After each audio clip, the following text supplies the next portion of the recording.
जरा सोचिए, हमारी धरती के सबसे ऊपर एक ऐसी जगह है जहां बर्फ और बर्फीली चुप्पी का एक विशाल साम्राज्य फैला हुआ है।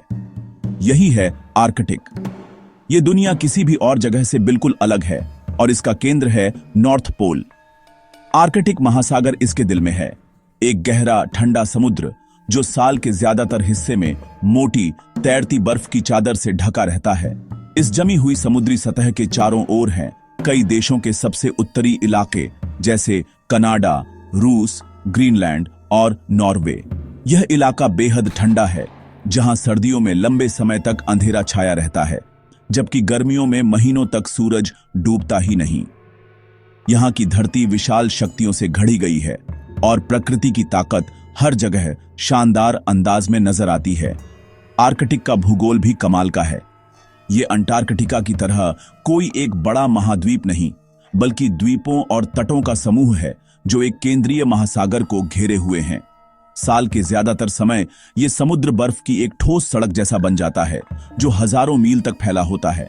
इसके किनारों की जमीन को टुंड्रा कहते हैं। ये एक खास किस्म की जमीन है जहां सतह के नीचे की मिट्टी, जिसे परमाफ्रॉस्ट कहते हैं, पूरे साल जमी रहती है।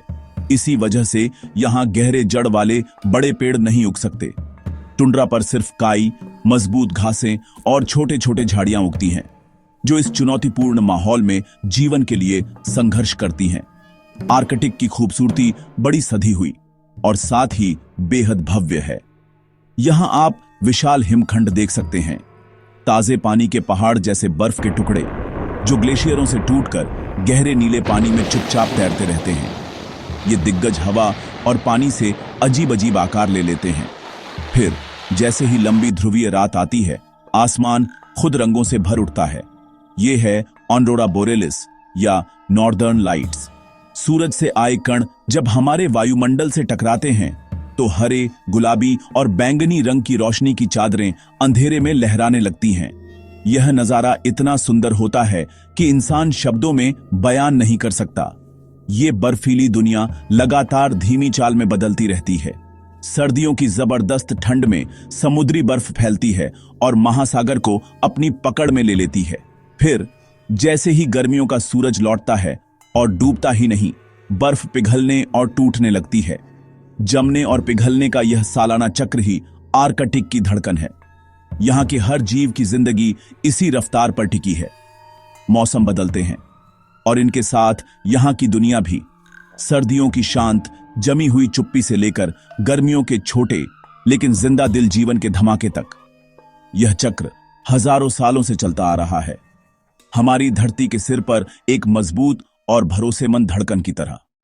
आर्कटिक में जिंदा रहने के लिए जीवन को बेहद जुझारू होना पड़ता है।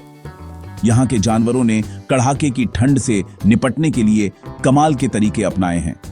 पोलर बियर यानी इस इलाके का निस्संदेह राजा इसकी सबसे बेहतरीन मिसाल है। उसके पास मोटी चर्बी की परत होती है जो उसे ठंड से बचाती है, और घने बालों का कोट जो हवा को फंसाकर उसे सबसे भयंकर बर्फीले तूफानों में भी गर्म रखता है। उसके बड़े बड़े पंजे ऐसे हैं जैसे बर्फ के जूते, जिनसे वो गहरी बर्फ पर चल सकता है और बर्फीले पानी में तैर सकता है। पोलर बियर अपने माहौल का उस्ताद है, एक ताकतवर शिकारी जो लगभग पूरी तरह से समुद्री बर्फ पर ही अपनी मुख्य खुराक सील को पकड़ने के लिए निर्भर करता है। बर्फ के नीचे आर्कटिक महासागर जीवन से भरा हुआ है। छोटे क्रस्टेशियन जैसे क्रिल पोषक तत्वों से भरे पानी में पनपते हैं और ये एक जटिल खाद्य श्रृंखला की नींव हैं। इन्हें मछलियां खाती हैं और मछलियों को सील जैसे जानवर जैसे रिंग्ड सील और बियर्ड सील शिकार करते हैं। ये सील भी गजब के ढल चुके हैं। वे मोटी समुद्री बर्फ में सांस लेने के लिए छेद बना और बनाए रखते हैं, जिससे वे इसकी सुरक्षा में रह सकते हैं। यहाँ व्हेल भी तैरती हैं, छोटी सफेद बेलुगा से लेकर अनोखे नारवाल तक, जो अपने सिर से निकलती लंबी घुमावदार सींग के लिए मशहूर है। हर प्राणी एक नाजुक संतुलन में जिंदा रहने के इस नृत्य का हिस्सा है। गर्मियों के आते ही आर्कटिक बदल जाता है। टुंड्रा कुछ ही महीनों के लिए जीवन से भर उठती है। प्रवासी पक्षी लाखों की तादाद में यहाँ आते हैं, लंबी दूरी तय करके, ताकि इस थोड़े से वक्त में अंडे दें और बच्चों को पालें। स्नो गीज, टर्न्स और सैंड पाइपर्स की आवाजें हवा में गूंजती हैं। जमीन पर भी जुझारू स्तनधारी रहते हैं, जैसे आर्कटिक फॉक्स, जिसकी खाल सर्दियों में पूरी तरह सफेद और गर्मियों में भूरी या स्लेटी हो जाती है ताकि वो माहौल में छिप सके। कारिबू के झुंड, जिन्हें रेनेडियर भी कहते हैं, टुंड्रा में लंबी यात्राएं करते हैं। ताजी काई और घास की तलाश में उनके खुर चलते हुए आवाज करते हैं। यहां तक कि कीड़ों की दुनिया भी अपना रास्ता बना लेती है। गर्मियों के छोटे से वक्त में मच्छरों और ब्लैक फ्लाइज के झुंड निकल आते हैं, जो घोंसला बनाने वाले पक्षियों के लिए अहम भोजन बन जाते हैं। वूली बियर कैटरपिलर की रणनीति तो और भी दिलचस्प है। ये अपने लार्वा रूप में 14 साल तक रह सकता है। हर सर्दी में जम जाता है, गर्मी में फिर पिघलता है, थोड़ा थोड़ा खाता और बढ़ता है, और आखिरकार जब उसके पास पर्याप्त ऊर्जा हो जाती है तब जाकर तितली बनता है। इतनी जबरदस्त धैर्य और सहनशीलता दुनिया के सबसे कठिन इलाकों में जीवन की जिद का सबूत है। हजारों सालों से इंसान भी आर्कटिक को अपना घर बनाते आ रहे हैं। ये हैं वहां के आदिवासी लोग, जैसे उत्तरी अमेरिका और ग्रीनलैंड के इनुइट और उत्तरी यूरोप व रूस के सामी। इनके पूर्वजों ने इस चुनौतीपूर्ण माहौल के साथ तालमेल बिठाना सीखा और एक ऐसी संस्कृति और ज्ञान की धरोहर बनाई जो जमीन और समंदर से गहराई से जुड़ी है। इनकी जिंदगी हमेशा मौसम, जानवरों के व्यवहार और बर्फ की प्रकृति को बारीकी से समझने पर टिकी रही है। ये सिर्फ एक जगह नहीं है जहां वे रहते हैं, बल्कि ये उनकी पहचान का हिस्सा है। इनुइटों की पारंपरिक जीवन शैली तो मानो अनुकूलन की पाठशाला है। इनका खाना हमेशा वसा और प्रोटीन से भरपूर। इनके कपड़े जानवरों की खाल और फर से बनाए जाते थे। कारिबू की खाल से बनी पार्के में खोखले बाल होते हैं जो जबरदस्त इंसुलेशन देते हैं, और सील की खाल के वाटरप्रूफ जूते उनके पैरों को सूखा रखते थे। शिकार किए गए हर जानवर के हर हिस्से का उपयोग बेहद सम्मान के साथ किया जाता था, खाने, कपड़े, औजार या ईंधन के लिए, ताकि कुछ भी बेकार न जाए। रहने के लिए भी यहाँ के लोग माहौल के हिसाब से घर बनाते थे। सर्दियों में कुछ समूह बर्फ के बने इग्लू बनाते थे। ये अस्थायी बर्फीले घर हैरान कर देने वाले तरीके से तापमान को रोकते थे। दबा हुआ बर्फ जबरदस्त इंसुलेटर होती है, जिससे एक साधारण सील ओनाइल लैंप और इंसानों की गर्मी से अंदर का तापमान आरामदायक हो जाता था, चाहे बाहर कितनी भी तेज बर्फबारी हो। गर्मियों के महीनों में लोग जानवरों की खाल से बने टेंट में रहते थे। ये हल्के और पोर्टेबल होते थे, जिससे वे घूमती फिरती जिंदगी जी सकते थे, जानवरों के झुंडों के साथ साथ चलते हुए। ये खानाबदोश जीवन शैली मौसम और जानवरों की चाल के साथ एकदम तालमेल में थी। आज आर्कटिक के आदिवासियों की जिंदगी प्राचीन परंपरा और आधुनिकता का मेल है।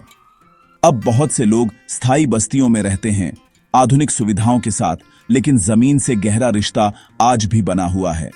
शिकार और मछली पकड़ना आज भी जरूरी है, भोजन के लिए भी और अपनी पहचान बनाए रखने के लिए भी। बुजुर्ग अपनी पारंपरिक जानकारी अगली पीढ़ी को सौंपते हैं। उन्हें बर्फ में रास्ता ढूंढना, मौसम के पैटर्न और अपने पूर्वजों की कहानियां और भाषा सिखाते हैं। इनकी जिजीविषा और समझदारी हमें याद दिलाती है कि इंसानी आत्मा कितनी लचीली है, यहां तक कि दुनिया के सबसे चुनौतीपूर्ण इलाकों में भी। आर्कटिक, यह प्राचीन बर्फीला साम्राज्य, अब एक गहरे और गंभीर संकट का सामना कर रहा है।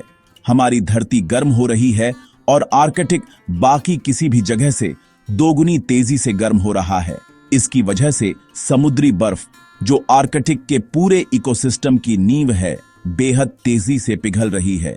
हर गर्मी में ज्यादा बर्फ गायब हो जाती है और सर्दियों में बनने वाली बर्फ पहले से पतली और कमजोर है। चमकदार सफेद बर्फ जो सूरज की गर्मी को वापस अंतरिक्ष में भेजती थी, उसकी जगह अब काला समुद्री पानी ले रहा है, जो और ज्यादा गर्मी सोखता है। इससे एक खतरनाक चक्र शुरू हो जाता है, जिससे गर्मी और बढ़ जाती है। यह पिघलना वहां रहने वाले जानवरों के लिए तबाही लेकर आ रहा है। पोलर बियर, जो समुद्री बर्फ पर सीलों का शिकार करता है, उसके शिकार के मैदान उसके पंजों के नीचे से सिकुड़ते जा रहे हैं। उन्हें अब बहुत दूर तक तैरना पड़ता है, जिससे उनकी ऊर्जा खत्म हो जाती है और बहुत से बियर अब जिंदा रहने के लिए पर्याप्त खाना नहीं जुटा पा रहे। सील जो बर्फ पर आराम करते हैं और अपने बच्चों को पालते हैं, वे भी अपना घर खोते जा रहे हैं। पूरी खाद्य श्रृंखला जो हजारों सालों से संतुलन में थी, बिखरने लगी है। आर्कटिक में जीवन की रफ्तार टूट रही है। आर्कटिक में होने वाले बदलाव वहीं नहीं रुकते, उनका असर पूरी दुनिया पर पड़ता है।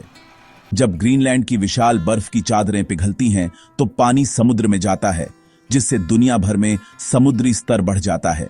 इससे दूर दराज के तटीय शहर और बस्तियां भी खतरे में आ जाती हैं। इसके अलावा आर्कटिक को धरती का एयर कंडीशनर भी कहा जाता है। ठंडे ध्रुव और गर्म भूमध्य रेखा के बीच का तापमान अंतर हमारे मौसम को चलाता है। जैसे जैसे आर्कटिक गर्म होता है, यह अंतर कम हो जाता है, जिससे जेट स्ट्रीम में गड़बड़ी आती है और यूरोप, उत्तरी अमेरिका और एशिया में और ज्यादा चरम और अनिश्चित मौसम, हीट वेव, बाढ़, सूखा देखने को मिलते हैं। हमें समझना होगा कि आर्कटिक की रक्षा करना हमारी खुद की रक्षा करना है। यह दूर दराज और अलग थलग दिखने वाली जगह हमारे पूरे ग्रह की सेहत से गहराई से जुड़ी है। यह एक नाजुक और खूबसूरत दुनिया है, अद्भुत जीवों और जुझारू लोगों का घर। इसकी सलामती हमारी अपनी सलामती का पैमाना है। हमारे ऊपर जिम्मेदारी है, सिर्फ पोलर बियर और इनुइट के लिए नहीं, बल्कि आने वाली पीढ़ियों के लिए भी, कि हम इस गर्मी को रोकें और अपनी धरती के बर्फीले ताज को बचाएं। हमें अभी कदम उठाने होंगे, इससे पहले कि यह शानदार जमी हुई दुनिया हमेशा के लिए पिघल जाए।